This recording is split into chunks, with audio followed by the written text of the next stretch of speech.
Boa tarde, você em casa, bem-vindo ao Saúde e Bem-Estar com o Dr. Cleito Alencar, recebendo hoje o Dr. João Paulo, neurocirurgião. Vamos falar coisas interessantes. O nosso programa hoje está muito ávido por informação. Vamos passar dicas de saúde e bem-estar para você na sua vida, no seu dia a dia. Daqui a pouco voltamos, preste bem atenção no nosso programa de hoje. Voltaremos já já. Estamos de volta com o Dr. João Paulo, neurocirurgião. Vamos comentar aqui algumas coisas. João, muito obrigado por aceitar o nosso convite. Sempre é bom revê-lo. Um grande aluno da UEPA, um grande médico, um grande cirurgião, um grande neurocirurgião, uma grande pessoa, um ser humano muito bom, um pai de família. E estamos aqui então falando sobre neurologia, neurocirurgia. O nosso telespectador, João, ele tem um interesse muito grande por saber. Eu encontrei dois colegas essa semana, cirurgiões, apresentando uns tremores nas mãos, e eles falando para mim: não, Cleito, eu estou com Parkinson, tomando remédio, etc e tal, mas eu tive que parar de operar. João Paulo, meu amigo, neurocirurgião, explique para o nosso telespectador, lá na sua casa, no interior do Pará, o que acontece com Parkinson, que doença maldita é essa? Bom, Dr. Cleiton, prazer estar revendo aí, é um grande prazer a gente estar podendo ter a oportunidade de conversar aí com o nosso público, né, da nossa cidade aqui, do nosso estado. O Parkinson é uma doença que cada vez mais a população vai ter acesso ao seu conhecimento, porque a incidência está aumentando muito. Porque nós temos agora uma longevidade cada vez maior das pessoas. Aí aquelas patologias cardiológicas, elas começam a diminuir a sua incidência, começando a dar lugar a essas doenças neurológicas, né? E as mais famosas aí na atualidade é o Parkinson e o Alzheimer, que a gente vai ter a oportunidade de conversar. O Parkinson, ele é uma degeneração que ocorre no tecido cerebral, em determinada localização, nós chamamos de substância nigra. E a partir dessa degeneração, nós temos um prejuízo de atividades automáticas, que nós chamamos, né? O que é a movimentação automática? A movimentação do cotidiano, né? O andar, é o gesticular, é o falar. Quando nós falamos em Parkinson, vem logo à cabeça o quê? O tremor, né? Mas o Parkinson é uma síndrome muito mais complexa do que o simples tremor, né? O tremor ele é bem marcante. Ele é um tremor assim, chama assimétrico, ele tem uma tendência a começar mais de um lado do que do outro, mas depois ele tende a se generalizar. Mas o que mais prejudica, até mais do que o tremor, é o que a gente chama de freezing, né? O congelamento da nossa musculatura. A pessoa que tem o Parkinson começa a perder a mímica facial, fica com aquelas que a gente chama de faces de máscara, né? Parece que a pessoa está usando uma máscara, para de gesticular, o andar se torna cada vez mais difícil. Com isso a gente vê os idosos, principalmente, tendo quedas frequentes. Então é um problema de saúde pública que limita bastante a qualidade de vida dos portadores. E a consequência do Parkinson, porque desses dois colegas que eu encontrei, um tem mais de 60 anos e o outro tem 50 e 60 anos. Você falou do envelhecimento da substância nigra e essa degeneração, no caso. Por que ocorre em pessoas mais jovens também? O que acontece às vezes? Na verdade, assim, tem fatores genéticos influenciados, os fatores do meio ambiente eles não têm tanta influência, tá? Como no Alzheimer já teria alguma influência um pouco maior, mas no Parkinson nem tanto. E o grande detalhe ocorre muito mais em pessoas acima de 60 anos, e quanto mais cedo ocorre essa doença, pior é o prognóstico. É uma doença ainda incurável, tá? E progressiva. Quando esse paciente diagnostica, mesmo que você inicie o tratamento adequadamente, ele vai ter uma progressão. Ele vai evoluir. Ele vai evoluir de qualquer jeito. Inclusive, nós temos alguns problemas que sabidamente o remédio ele tem uma tendência a perder a eficácia ao longo que a doença vai evoluindo. Então, quanto mais idoso o paciente tiver, melhor vai ser esse prognóstico. Eu tenho um avô que ele ainda vivo, ele tem 90 e pouco, 92 anos, mas ele diagnosticou 71. Então já temos aí 20 anos de história, ele está realmente limitado em movimentações, mas ainda consegue ter uma atividade de vida diária normal. Quando o paciente abre um quadro, por exemplo, com 30, 40 anos, se eu for fazer uma projeção, ele com 60, 65 anos ele vai estar bem limitado, e nós sabemos que 65 anos hoje está em plena forma física, e em plena atividade de vida diária. Então é esse que é o grande problema do Parkinson em especial.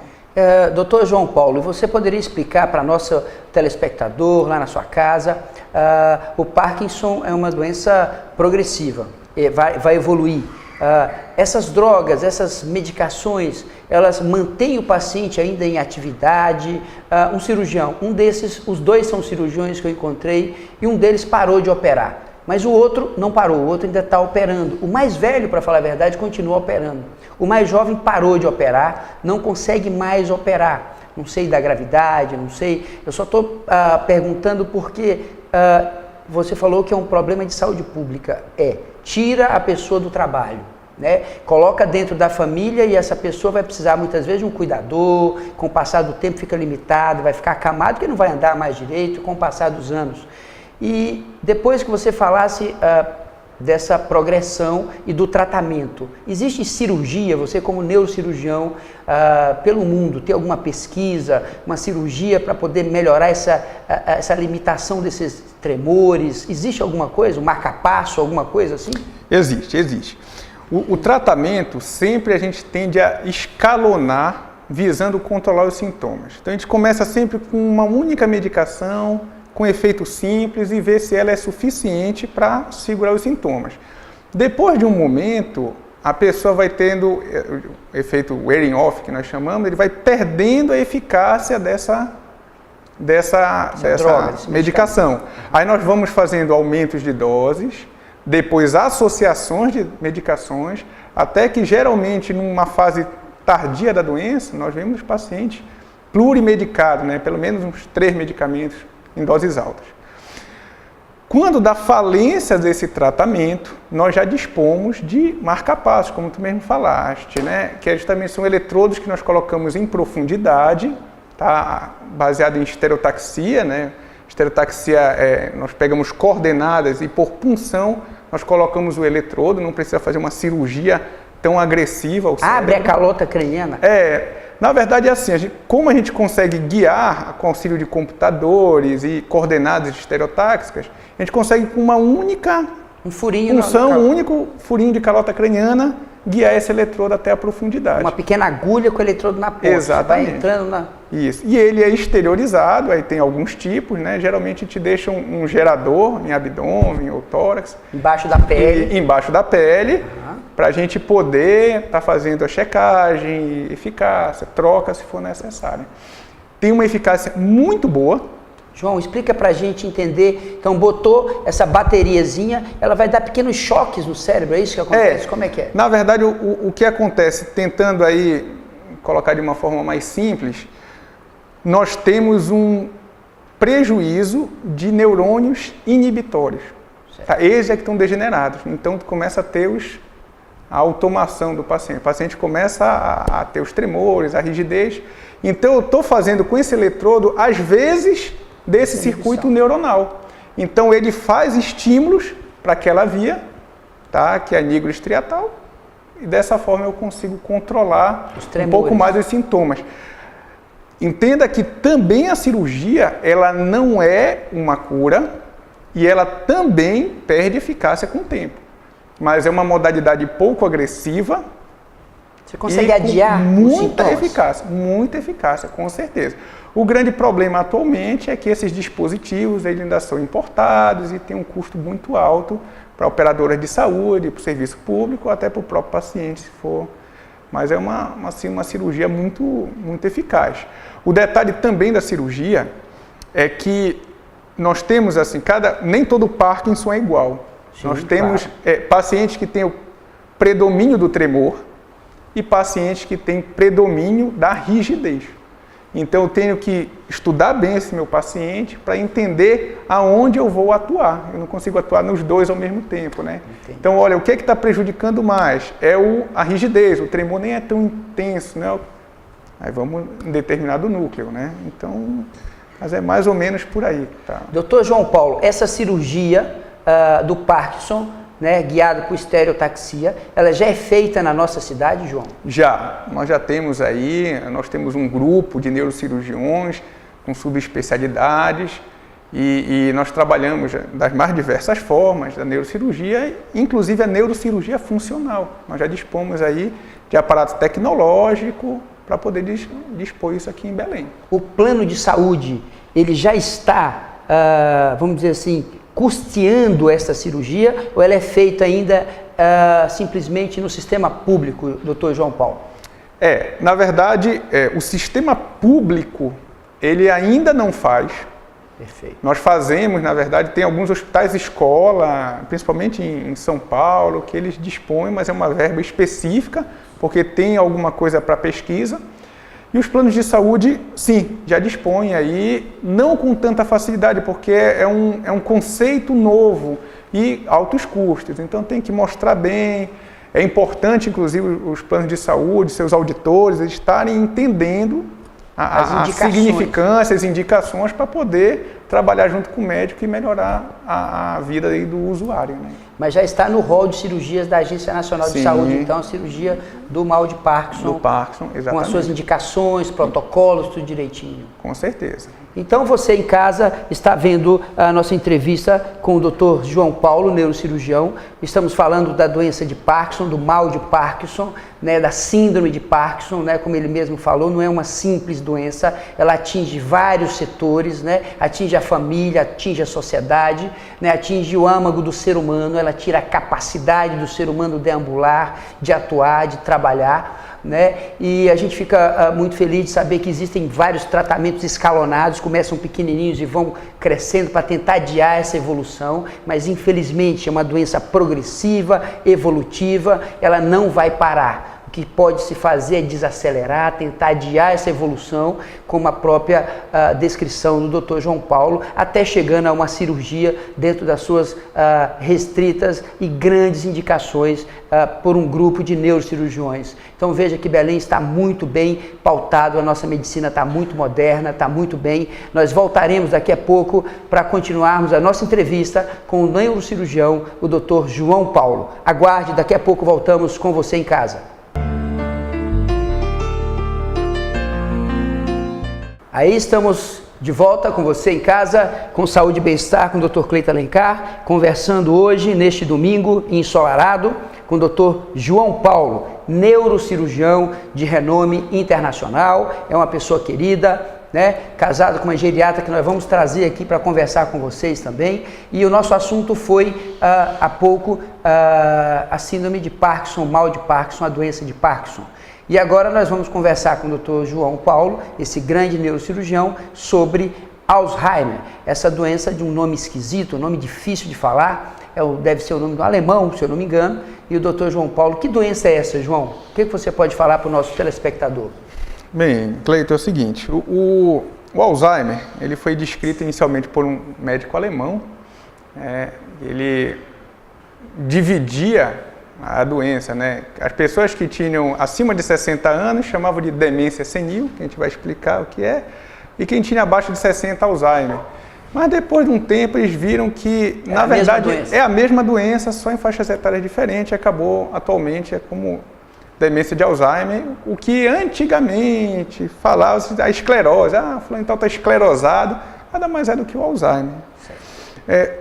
O Alzheimer, ele é uma doença que cursa com demência. O que é a demência? Ela é uma perda cognitiva. A pessoa vai perdendo a sua cognição. E o que é a cognição?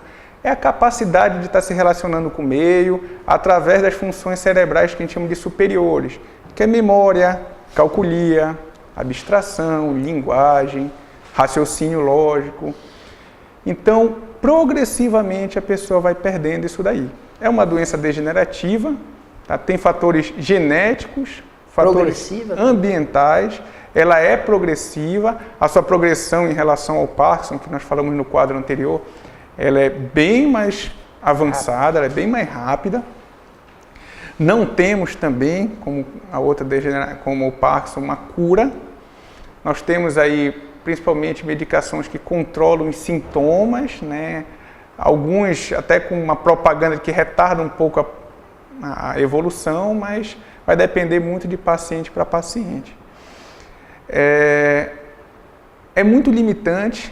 Também, como o Parkinson está aparecendo muito, justamente porque o brasileiro, na verdade, o mundo inteiro está vivendo mais, então dá lugar a esse tipo de condições. E é uma doença que ela começa clinicamente com prejuízo de memória recente. Tá? Depois afeta todas as outras funções, né, de linguagem, concentração, atenção e tudo mais, mas inicialmente é um prejuízo de memória recente na sua fase mais leve. Muito bem, João, eu queria que você conversasse com o nosso telespectador, explicasse. A gente vê um paciente evoluir exatamente dessa maneira, eu tenho alguém na família com Alzheimer, e a gente notou exatamente isso. Ele era uma pessoa muito ativa, 77 anos, passeava, andava, e um dia ele saiu de carro e não sabia voltar para casa. Esse foi o primeiro, né, susto que a gente tomou. Uma pessoa muito ativa e tal, muito líder, muito chefe, e de repente perdeu a capacidade de voltar para casa. E nos últimos 5 anos foi progressivo, né? E não só a memória, a gente observou realmente que a memória, no geral, foi se acabando, né? Até demora a reconhecer o próprio filho, a mulher já não reconhece mais, o próprio ambiente, às vezes ele não reconhece o ambiente que ele está. E a musculatura também degenera. O que acontece com os movimentos? Ocorre uma hipotrofia muscular? O que ocorre, João Paulo? Assim, nós caracterizamos o Alzheimer como nós classificamos, na verdade, em 3 fases, né? Uma fase leve, que são sintomas cognitivos leves.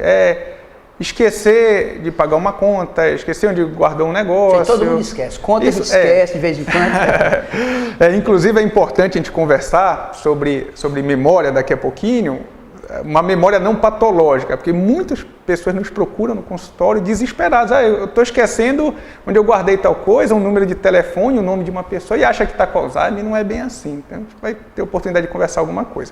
Mas no caso do Alzheimer, tem um prejuízo... esquece caminhos, esquece datas, esquece o fato simplesmente de já ter almoçado. Tem gente que almoça, dá 1 hora, vocês não vão servir meu almoço, o negócio é meio ilógico. Mas nessa fase inicial a gente vê que a memória tardia, tá? Nome de filho, manobras econômicas que o governo fez na década de 50, lembra. Tá? Por causa de uma distribuição da memória no nosso cérebro, que a gente pode conversar daqui a pouquinho algo a respeito. Numa fase moderada, o grau de dependência e o prejuízo de memória, atenção, calculia, que eu te falei sobre funções superiores, prejudica muito mais. Fica muito mais evidente. Avança muito. E a gente vê também que dá lugar às psicoses. Então é aquela pessoa recatada, aquela dona de casa que sempre foi recatada e começa a se tornar uma pessoa mais espalhafatosa e mais brigona, enfim. É um comportamento assim atípico dessa pessoa, que são as psicoses.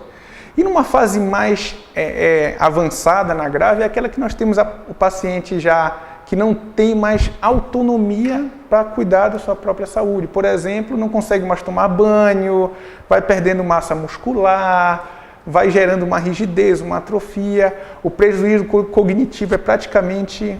A pessoa não consegue mais se comunicar, não consegue mais falar. Tá? E é a parte assim, mais assim, que a gente dolorosa, principalmente para a família. Né? A gente vê paciente, a família tem que modificar toda uma estrutura. Às vezes essa pessoa é uma pessoa que era a pessoa que provia os recursos da família e passa a ser uma pessoa que não só não tem e vai consumir todos esses recursos. Então é algo muito assim, triste, né? E infelizmente a medicina ainda está engatinhando. Eu pelo menos considero na questão do Alzheimer. Poxa, que pena que é uma doença do envelhecimento. Nós brasileiros estamos inseridos nesse envelhecimento. Mundialmente, o mundo inteiro realmente está conseguindo envelhecer mais devido a essa própria evolução da medicina e etc. O João falou numa coisa que eu gosto muito, memória. Eu adoro, desde garoto, adoro memorizar, eu gosto de decorar as coisas. Cheguei a disputar com o irmão capitais, a gente estudava capitais e ia decorar capitais. E eu acho legal isso aí. Depois, na faculdade, já de medicina na UEPA, eu decorava síndromes, né? Até hoje eu gosto de síndrome tal. Então, João, memória. O que é memória para o nosso telespectador? Você que está em casa, o que é memória? Eu acho um assunto legal. O João pode tentar traduzir a parte anatomia, a parte filosófica da memória, João. Na verdade é assim, a memória, ela se conceitua como a capacidade de você reter uma informação, armazená-la e evocá-la em algum outro momento. Tá? Então isso daí é importantíssimo, é um mecanismo da natureza assim, muito importante. Ele é o que nos dá o aprendizado, né? O aprendizado nada mais é do que a aplicabilidade dessa memória. Então nós temos que ter uma boa memória. Imagine se não existisse a memória. Uma criança vai lá, mete o dedo numa tomada, leva um choque. No outro dia, se não tiver memória, vai com o dedo de novo. Então é um mecanismo de defesa nosso. E a memória, ela tem uma estratificação didática para a gente entender, até entender o Alzheimer, né? Porque o pessoal acha que é até brincadeira. Tem pessoas que acham que é brincadeira ver a pessoa não lembrar que almoçou, mas lembrar coisa da infância. E só, pera lá, tá tirando sarro comigo. E não é. Na verdade, nós temos uma memória, nós temos dois tipos de memória, né? A de curta duração e a de longa duração. A de curta duração a gente chama de operacional. Por quê? Onde eu deixei o carro no estacionamento, eu vou, faço minhas coisas, volto para o estacionamento e pronto. Não preciso mais daquela informação. O cérebro, depois de um tempo, joga isso fora. Então é importante, disca um número para mim, aí você, qual é o número? Fala e na hora discou. Isso é uma memória. Pode durar segundos, minutos, horas, mas não tende a passar muito mais do que isso. Depois descarta aquela informação. Essa é a nossa porta de entrada. Anatomicamente, só por curiosidade, a parte do cérebro é o córtex entorrinal, o hipocampo, a amígdala do hipocampo e região pré-frontal. Isso daí é só de curiosidade mesmo. À medida que eu pego essa informação e começo a trabalhar ela várias vezes, várias, o cérebro entende que aquela informação, ela não é só operacional.